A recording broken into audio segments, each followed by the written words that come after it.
Marcus Moura to leave Tottenham. Hello, welcome to the Transfer Daily Live. Joined by Steve Kelly in the studio. Hello. As we go through some of the transfer stories doing the rounds. We'll obviously have a little look at Everton at some stage, I am sure. But it's relatively quiet at the moment, Steve, isn't it? You know, there's obviously a lot of links for a lot of different clubs, but just right now, it's quiet. The 12th of January, nearly halfway through the month. Would you have expected more from certainly teams towards the top, teams trying to... I think probably would have expected a bit more from the teams near the bottom, just because obviously the teams at the top have usually got good players already. Yeah, true. So obviously seeing a few bits from likes of Arsenal, Chelsea, obviously they seem like they're going to be a big player in the market. I do think this year it might be the last 2 weeks, which will be probably very busy. I think teams are probably maybe wait for that week break, which is or some teams will have a bit of a week break. The poor teams have that break. Yeah. But yeah, I think it will get busier. I think you're seeing a lot of look like loan with obligations as well. But yeah. I think you might be right. The it's not coming up on mine, you see. You may well be right, Steve. It might be the fact that it's come through now. It might be the fact that halfway through the month teams start looking and going, or as we get, you always get that thing towards the end of the transfer window where clubs who have got excess players start going, well, all right, we're prepared to let him go now and get some games. And you get players who are sat on people's benches, don't you, going, I actually fancy going and playing somewhere now. You know, especially if you look at like Chelsea with Felix, they've just brought Joao Felix in, and like there's players there now might be like, well, he's ahead of me now. But they want Mudryk as well. And so if they got them and they're getting in Kunku in the summer, I mean, they've got an embarrassment of riches, haven't they? Big Todd, innit? Big Ted Bowley. Fair play to him. Like, I know he is getting a lot of stick, and it does seem a bit manic from him, but they do probably need a freshen up of the squad because they have got quite a lot of aging players as well. You look at Kante, Jorginho, Thiago Silva. The left backs aren't reliable, and Chilwell, he's always injured. Reece James has got a lot of injuries. You got Ziyech, who's 29 nearly, isn't 29? So you can't. I know he is a bit mad, but mate, he has. Look, you can tell he's definitely got that American influence of signing these big 7-year deal contracts and all that as well. Would you, in terms of Chelsea, just right now? There's obviously a lot of talk about Graham Potter, his positions under threat and all of this, which I think's a little bit mad, really. I think, are you in the same kind of, have the same kind of belief that I do, that you've just got to stick with them, let it settle down this season?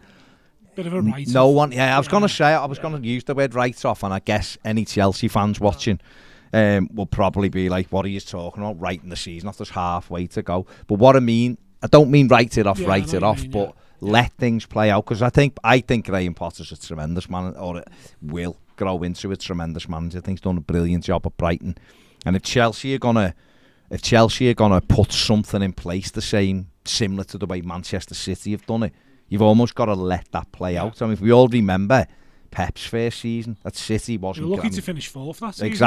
Exactly. You know, remember Everton beating them 4-0 in January at Goodison and not battering them, but scoring a goal. They were the days when we had 4 shots on target. And they, he got to the summer and went, we need fullbacks. Fullbacks can't do what I want them to do. They went and spent 150 million on fullbacks, won the league.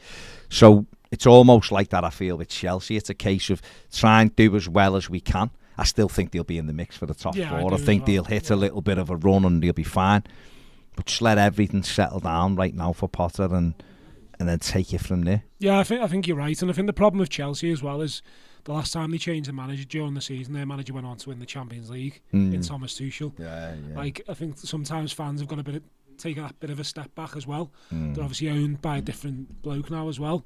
It's very different. I think Potter saying the other day, the fans need to realise this isn't the Chelsea of 12 months ago. He says we're a different type of Chelsea now, and it will take a lot of their fans to get their heads around that. But you also do have to think a few of them were asking for this.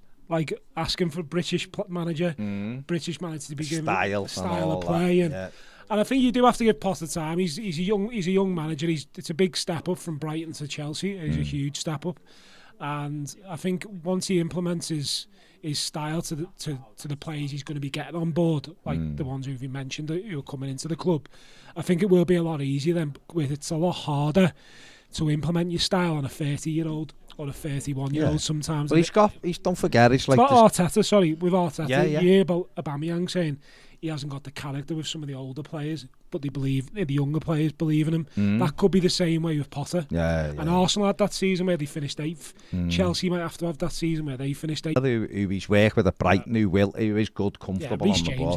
Reece James is tremendous when he's fit. Centre back, I know they bought Badiashile in.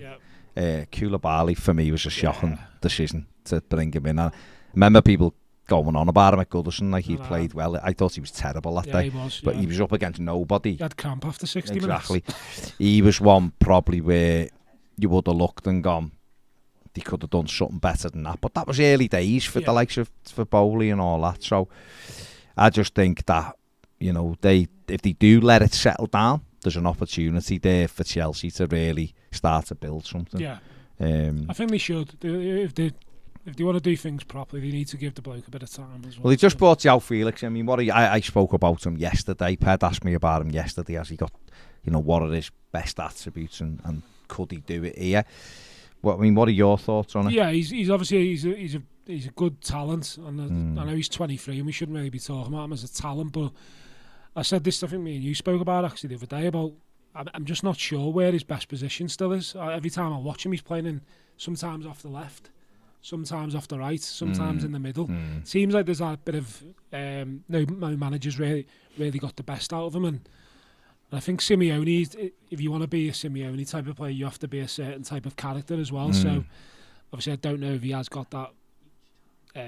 He's an individual, isn't he, more than probably I'd say a team player.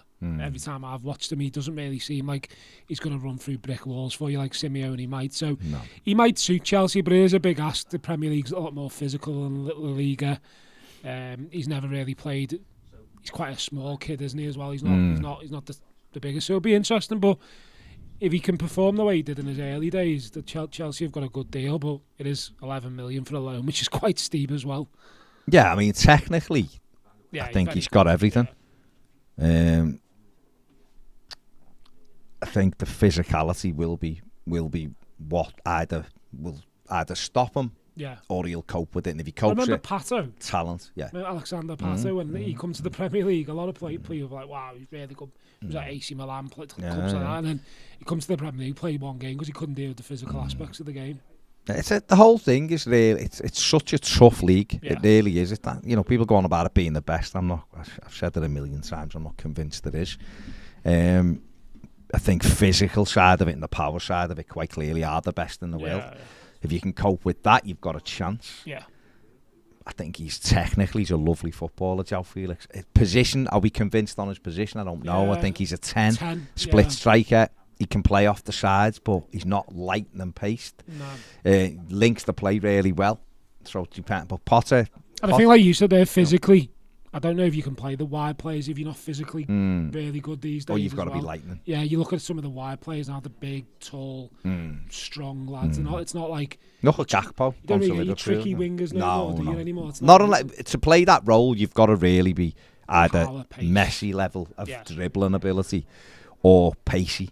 If you're not quite there, it becomes more difficult. I mean, you can do it it depends what you want from them. If you're talking about can we get a ball into the box, then maybe you don't need that pace. You need to be able to create the half a yard to throw it in. Yeah, definitely. And it depends who you play. But Potter doesn't play like that, does he? And he does play through the thirds and there's link players. So Joao Felix, really, 11 million's a lot of money. Joao Felix could quite easily drop into that and be someone who actually is an inspired signer for Chelsea. But 11 million is a lot, like you said. Considering he's just signed a new deal as well, like you said yesterday. Well, Simeone is on the way, isn't he? So that'll be interesting to see where his next move takes him. Wout Weghorst has been to Besiktas this morning to terminate his loan with them. He's now travelling to Manchester to complete the loan move. Surprised with this one? Yes and no. I've watched a bit of Ajax last season under Ten Hag, and they had Sebastian Haller up front. I'm not saying he's as good a player as Sebastian Haller, but a lot of similarities. Tall, decent with his feet. So it probably makes more sense than it makes more sense United going for a Weghorst rather than a Felix, because I think that's the way he'll want United to play, that target man as well, and someone who can hold the ball up and bring the likes of Fernandes, Anthony, Rashford into play. I think he'll actually benefit Marcus Rashford as well when he does play. What a player! Well, he's on fire at the moment, but I think it's a it's a no risk signing. Really. There's no risk for United. He'll add to the squad. They're all 4 competitions still. I imagine they'll make the League Cup final now as well with the draw that they've got. They're in the Europa League still, Premier League still fighting on all fronts. I know the 4th currently, I think. So fair play to him. I think it's quite 4 million clever. quid below. See, that's the difference in it. 11 million to 4 million. It's to me, for a club of Man United size, 4 million's nothing really. So right, okay, this is just a little bit of breaking news. It's from Alan Myers, who says that I understand nobody at Everton was made aware that Farhad Moshiri was going to do the radio interview. They only knew once it had aired. I am not surprised. Cheers, but I'm not surprised that there for me lies the problem. We'll get on to Everton in a minute, because I think I know we're trying to be more general because there's transfer stuff, but there's such a lot going on at Everton right now that we have to get to it, and we will do. But Weghorst is I think he'll be a good risk in it. Yeah, done well in the World Cup, didn't he? He can play in Europe still, can't he? As well, I think. So I think he can. With Joao Felix can't for Chelsea.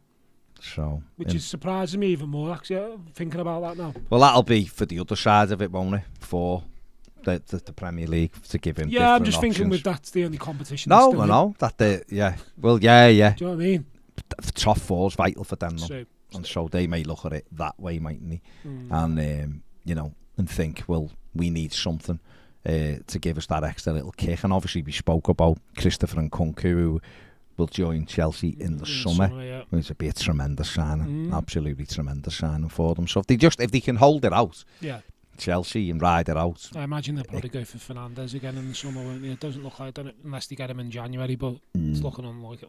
Unlikely now, so interesting. One of the big stories today is Arsenal are very, very interested in Yuri Tielemans at Leicester. Obviously, a lot of people surprised that Tielemans is still at Leicester. Very, very nice footballer.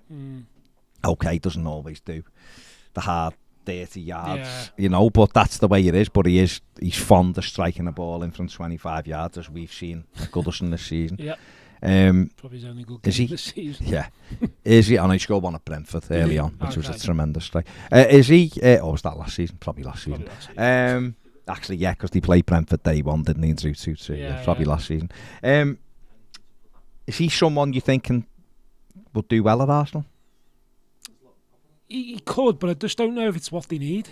I think every time I watched Arsenal, if they lose Partey in the middle of the park, they've got nothing in there. I think they need that more physical presence in the middle of the park. If I'm honest, I think because if you lose Partey, someone like a Casido, maybe a Brighton, someone exactly like that. Exactly. I don't know if he is a lovely footballer. He could maybe go in with another, maybe in the summer or something, but I don't know. I just think that physical wise, again, like we've said, middle of the park is probably the most physical part of the pitch as well. You need physical players in there. You need players who can run. I'm not convinced he's great off the ball. I watched him the other night, and he's quite lazy at times. He lets people run past. I know Brendan Rodgers has been tearing his hair out a few times. He's dropped him a few times as well due to it. Well, the same with the other, I forgot his name, the kid they got, Sumari. Who they got, who should have been all of that. And yet he doesn't track runners either, and that's why Rodgers was like, what's going on here? We're not running with people. This was last season as well, and it's happened this season. And it's that kind of thing. It's a tough one for Leicester because he's got 6 months left. Realistically, how much are they going to get for him now? Some people might say Leicester are still in with a chance of going down. Well, they are. Everton go above them if they win on Saturday. That's what I mean. Or could go above them on Saturday if we win. So they're in the mix with so us. it's like Leicester got to look at it those from two things. Unless they've got a replacement to come in for them, then you can't. Is it worth selling him for 20 million or losing Premier League status? Yeah. Do you know what I mean? Because he can be the yeah, difference. he can. But also, I did watch him the other night, and his heart didn't look in it one bit. No. So also the club's got to look at it from that point of view. Do we want a player who's going to give it all every week, or do we just take the 15 million, invest 10 of it on someone who might care for the last 6 months of the season? Do you know what I mean? It is an interesting one, and you are always remiss to lose your best players in January, especially if Leicester were like 9th and it's like unlikely, you'd probably go, we'll take the money, take the 20 and we'll reinvest it, and we'll develop, and we'll go on. And suppose it depends how much they're going to get for them. The thing is, though, if an offer comes in at 25 million, you take it, wouldn't you? How do you say that kid's name? He played for Morocco. Uani, is it, or something? Uani in the midfield. Yeah. You see, I would. It was 15 million. Exactly. For him, see, for me, I'd take him and rather have him in midfield and go to Tielemans. You've been great for us. Thank you very much. Good luck, and off you pop. If they get Arsenal, they can get 20 million out of Arsenal. And then you're buying a replacement who's a lot younger and who's got ability to play forward. How old is Tielemans? Is he 27, is he? 20, yeah, so 26. He's at a good age. He's still a great, don't get me wrong, he's a lovely footballer. Love him at Everton. In midfield, strikes the ball tremendously well. You're right, is his heart in it, but at Everton, he could play in front of Guy and Onana and be tremendous for us. We've got no chance of getting him, obviously, but I'm saying they're the kind you want. But for Leicester, where they are, and someone like Unani would be, if that is how we've just butchered his name. If you put him in there, he's someone who can very much do two things. Very, very busy.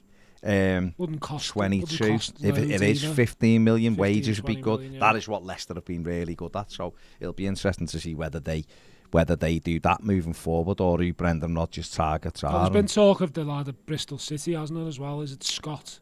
Alex Scott, was it? Oh, the kid, is it Scott? The one in midfield? Yeah, I can't remember his name. I think Wolves. He's highly Wolves have looked at him and all that, Liverpool and Spurs are very interested in Joao Felix, who's doing well at Fulham. Liverpool obviously looking to revamp their midfield this summer. And I think he's done really, really well for them so far this season. So that's an interesting one to know. Obviously, like I've just said, Liverpool are looking at a few targets. I think their confidence in Jude Bellingham is waning a little bit.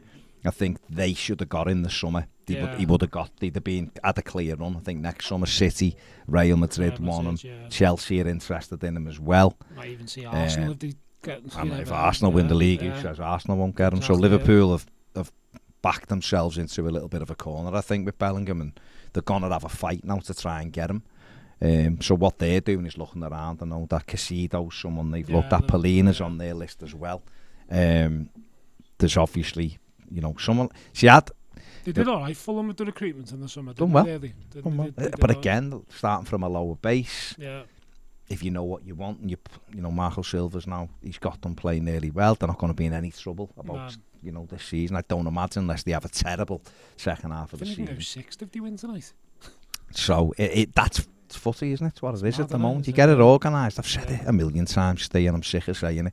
If you get organised in the Premier League, I think to Benson Court as well. Liverpool. Yeah, he's done. But that doesn't really seem like. He doesn't see. He's a lovely. I've liked Benson Care for 2018 World Cup. I was, looking at him and going, can we go and have a little nibble at him? That'd be silly. We could have in 2018. I know, We could have. We had the money, and he wasn't really playing. He was a young up and coming. Juve were a little bit. No, I mean, because you recommend them. Everyone you recommend, they don't ever. No, Everton won't. I think I'll start recommending more Dwight McNeil's and Neil Maupai's, and then Everton might actually go and get Dango Tara and Terran Moffey, both who scored last night, of course. I haven't been banging a drum about them. Well, certainly Moffey. I know you're a big Tara fan as well. But that's too easy for Everton to go and get two people who actually make a difference. But hey ho, what can you say? So that's one to keep an eye on. Again, the Mudryk thing's running, isn't it? I think Arsenal will get him. I do think Arsenal. Possibly. You mentioned Chelsea before as well, but depends how serious Chelsea are. Yeah, Chelsea are really serious. We know they had the agent there the other day. Seems like the players pushing towards more Arsenal, doesn't it? But the reports say he wants Chelsea, not Arsenal, which is why Arsenal haven't completed it. So I don't know. I mean, it could be the great. it's an interesting one. It's whether Arsenal want to pay 90 million for him if they think he's worth. Money, innit? It's a hell of a lot of money. But then if you've got the money, we are very. I was about to come on to that because I've just checked. We are very close to 75. Well, we're 2 away from 75,000 subs. So if you haven't subbed, please do so right now. Thank you very much. Give the stream a like as well. I know that there's 500 of watching currently. So sub if you haven't. If you have, thank you very much. Let's get us over 75k today, and we might do another one of these tomorrow. We're on 74,999 now, so one more person. Thank you very much. Let's move on to Everton. Then I've just had another refresh on the other stories. Not real. Everything seems to be about Weghorst at the moment, who we have discussed. Yeah. But before we go on to Everton, just very quickly, Southampton. A great result last night against Manchester City. Obviously, Nathan Jones has had back-to-back wins now after losing the opening all of his Premier League games, hasn't he, so far? So just in time. Just in time for Everton. What I want to say is, what the hell was Ortega doing for the second goal? Oh, mate, he's like on the edge of the box nearly. I just can't get my head around it. Nothing he could do. The first goals are tremendous. Like the second goal was embarrassing goalkeeping. Yeah, it was terrible. Sunday League level. I even think the first is. It's a strike, though. If you watch it, it's a strike. And Calvin Phillips gives the ball away lazily. He was poor. But a great result. A great result for Southampton. A lot of energy. I'll tell you what, they had a lot of. I watched it last. I missed the first 15, but after that, I watched it, and they were. There you go, 75,000. Thank you very much, people. Well done, everyone. Tremendous. Well done for subbing. Thank you very much. Massively appreciate it. 75k, big number. That is a hell of a big number. The likes aren't at 100 yet, though, so I'm absolutely fuming. Yeah. So it's gone quickly. It is the World. Let's get back to that. But Southampton, doing really well. They've done well. You know what? They outfought City, actually. They outfought Manchester. They did, didn't they? City just looked flat, didn't he? They just looked flat. Pep was fuming. He was not happy. Shouldn't have picked the team that get beaten. On to Everton. Let's have just a quick few of the Carla's waiting for a steam rant. What's the Premier podcast? Phil says, is it more concerning that more fans want Frank out means sacking another manager? That's from Phil Williams. I don't think Frank. I think he's got it because I think the owner's making Frank's job a bit better for him at the moment. Due to the owner coming out and saying all sorts and changing his mind and whatever he does. I don't know what he does, to be honest with you, but I think Frank is underperforming. The team are underperforming. And we all know at Premier League level, you can only underperform for a certain amount of time before the fans will get on his back, and it's down to him to start coaching these players and his coaching staff to start coaching these players better and performing at home where we should be performing. We were saying it before on the podcast. I've said it to you many times. I used to go to home games knowing we'd win. Now I go to home games in Southampton and teams like that thinking, God, it's going to be a struggle, this, isn't it? Like under Moyes, you turned up and you won. Now it's a struggle, but he is under pressure, and so he should be probably, because you can't keep losing football matches, mate. No. You can't point everywhere else, can you? No. Do you know what I mean? I was saying this to, I think I was saying this to John yesterday, but certainly me and my dad were chatting about this the other day, and all of that is, even when we were terrible in the 90s, and we were terrible, Everton, people go on about this team, going, oh my God, the worst Everton team I've seen. Obviously, my era, I started watching Everton, the era of, six centre-backs. You obviously weren't around in the 90s if you think this is the worst Everton team you've backs seen. Up front. Yeah, absolutely unbelievable. But even in them days, it'd be like, you might lose like 4 games on the run, then you'd win. I can't ever remember Everton teams getting booed off. Not like in the last last 5 years, it's been a lot. It's been a bit frustration. That's what I mean. But in the 90s, it was kind of like, they give it. I think the difference. I think the difference with the 90s and like now was we knew we had no money. Yeah. And you knew that they were basically churning out crap. But what really was the the option? What was the No, exactly. the other thing? I think that's why fans weren't as... And that was the thing. And obviously it wasn't social media, and so really when you got to the ground and you seen people, you just speak about it, and then the game would be on.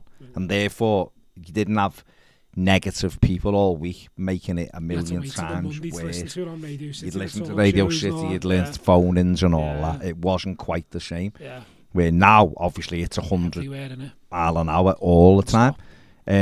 But by the same token, Everton, like I said, Everton did win every 4 games or something, every 5 games. Yeah. This is the second year on the run. We're in a pathetic run. Last year was 1 win and 14. How many home games have we lost this season? We've lost 5 home games. We've lost 4 out the last 5 at Goodison, which is embarrassing. It's not against exactly world beaters either, are they? No. And therefore, like I said, that we used to win every few games. Last year, 1 win and 14. At the moment, we're currently on 1 win and 12, which is just, to me, blows my mind. We've won 3 games in 18. So, as much as I like Frank Lampard and think he's trying and he wants to do well, that's shocking. Really is shocking. 9 and 11 months, you know. Is it 9 and almost a year, which is piss poor. So he well. should be under pressure, rightly so, and he's got to perform better. Then players have got to perform better. Players let managers down, and that's what happens. And they've consistently let managers down. I think he knows he is. He's not stupid enough to know. He's been at Chelsea. Look at Chelsea. Like he knows the environment. He's seen it at Chelsea. You could do well at Chelsea and finish second and still get sacked. Do you know what I mean? So he's not. I don't think he's stupid enough to think he's not. No, either. Not at all. No. What do you make of the? What have you made of the owners' comments? You know, obviously there was a letter last night. Me and John are doing a business a business video today for Premier, in which I'll be going through the letter and his interview this morning, and obviously that news then that no one at the club knew what Moshiri was going to do today. I mean, what have your brief thoughts? I know we'll do something a bit. We'll get into more detail about this later, but very quickly, what's been your thoughts over? I think he's, like we said last night. I phoned up last night and I spoke to you both, and I think he's done the fans' work for them on Saturday. He's added fuel to the fire, in my opinion, on Saturday now. The thing that frustrates me, you've got Everton's website, likes of you lot, other groups, etc. But he goes and talks to TalkSport again. His mate Jim White on a 1-minute interview. Like I've said this before, you've got Everton fans out there who absolutely love the club, home and away. It's some people's lives, and absolutely. He sounded like he couldn't care two bits about what was going on at the club. It was like, oh yeah, everything's great and rosy. It's not. It's really not. And it's due to poor decisions over the last 7-8 years now.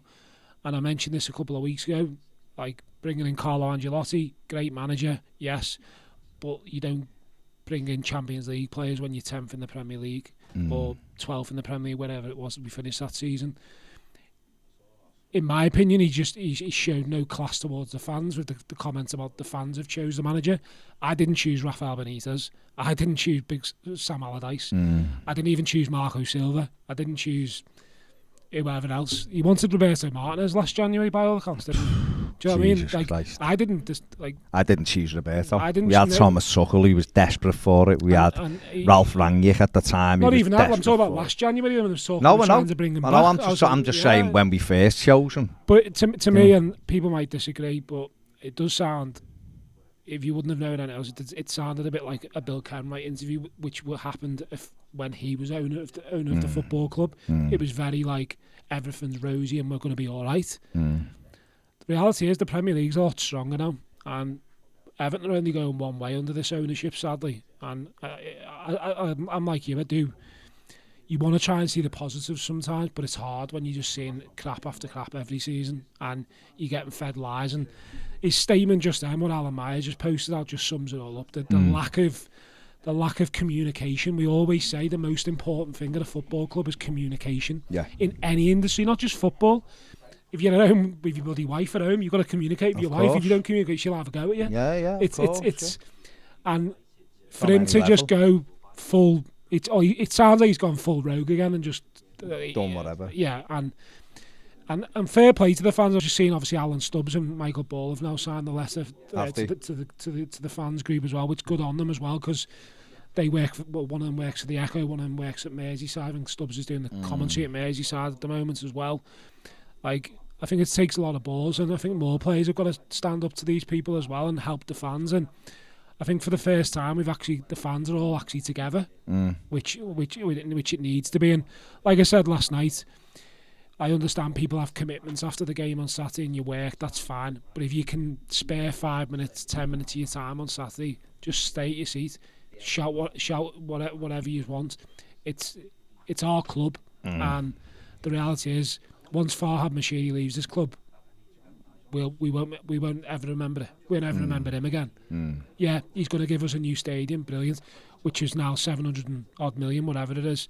It was 500 a couple of weeks ago, but yeah, it's just frustrating, mate. It's just really frustrating. Like, I know you've got Zach, I've got my little lad George, and it's how are we meant to bring new Everton fans into it when they see what they're seeing at the moment at the club as well. It's you want to be proud of your club, and I'm not proud of my club at the moment. I'm actually embarrassed by a lot of the things that are going on at the moment. So. Yeah.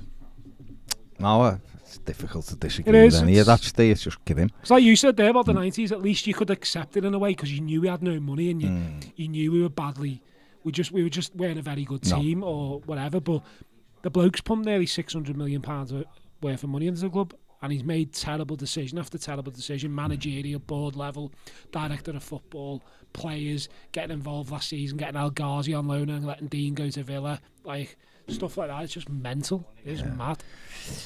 Mark Lamb says, will Frank go if he doesn't win on Saturday? Probably, I imagine so. Probably. If he loses at West Ham and wins Saturday, he'll probably go as well. So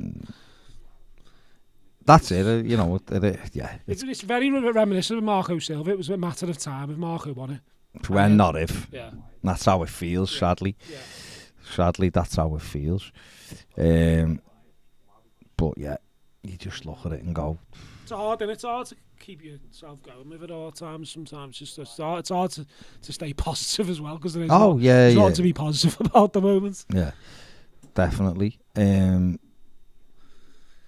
don't know. A few people are, what's happening with signings? Why aren't we bringing any in? I don't know. The end of the day, they're there, aren't they? Dan Zuma, Uatara are there still. They've not gone anywhere. I've seen stuff today saying it's the closer, Everton are moving closer. Everton today been linked with a move for Tim Weah. Yeah, seen that. Seriously looking at him. Apparently he's been pushed out a little bit. There's a lad from Hull they were linked with as well. Yeah, sure. That is stupid. Yeah. 6 million was it or something? I'll be honest, I've not watched him, so I couldn't even. No, I've seen him score. I've seen this kid scoring goals, and it's like, who's he? But it's like Chuba Akpom, isn't it? It's the same at middle. Oh, he's doing this, and Everton are after. And you're like, just basically what all you're doing is anyone who kicks the ball in a straight line at the net, Everton are in for him.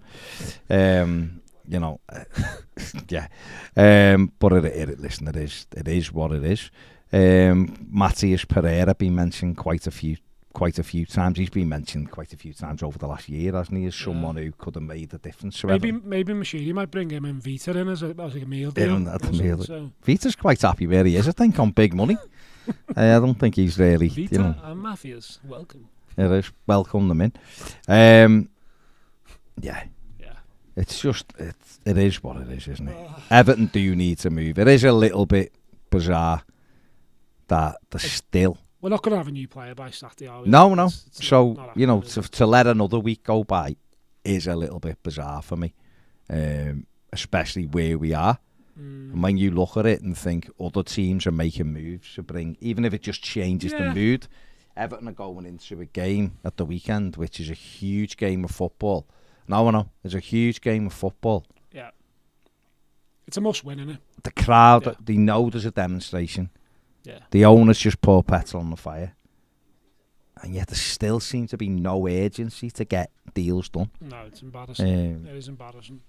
But they're bringing everything on themselves, and that's up to them. They can't honestly sit there and go, well, we're working as quickly as we can, because are they? you know, we're 12 days into a transfer window that really our target should have been identified in September. Yeah. It should have been like last season when they brought Mikalenko and Patterson in. When you're speaking to a player, you're ready to go, aren't you? Yeah. You're ready to go at that time. You're saying, listen, we need to be ready for you.